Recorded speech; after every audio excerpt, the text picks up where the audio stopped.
Do we require a constitutional amendment if coalition government is our future? And coalition negotiations are complex. Now political parties have only 14 days. That's exactly. Surely the best way you should have done this is that after whoever had brought, and you tell us the story of how this formation came to being, but after everyone came together and Cyril Ramaphosa started a WhatsApp group, and he added you and John Steenhuisen and Patricia Lill, Gayton McKenzie, Bantu Olomisa, and says, guys, come over for a weekend at Pala Pala.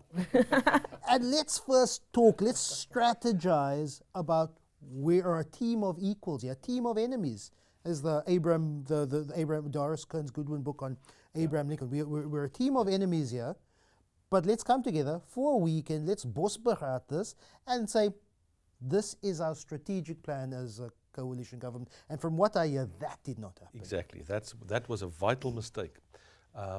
First of all, you're absolutely correct. The Constitution needs to be amended to give space for the formation of a coalition government in future, because it was not written with a view that it could lead to coalition government. So exactly, we had to elect a president within 14 days. So first we came together and there was all kinds of negotiations, and we elected Mr. Ramaphosa as president. Remember now the House consists of 400 members, but the ANC has got only 159. They need more than 200 to get the president elected. So there was some agreements there. He was elected as president. Then he went ahead to appoint the executive, and we went on from there.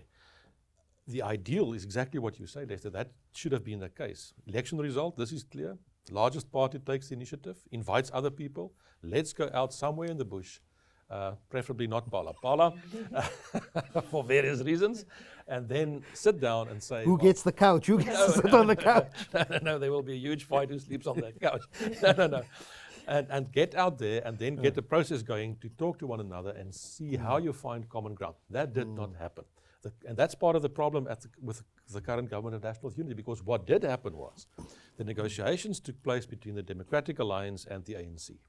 And when they came to an agreement, they put that in writing. Only after that was that agreement presented to other parties and asked, can you live with this? Can you do this? And do you want to make amendments? And we did make amendments. Other parties did as well. Those amendments were not taken into the final document. So we were all confronted basically with a negotiation between two parties that the foundation was not done in the right way.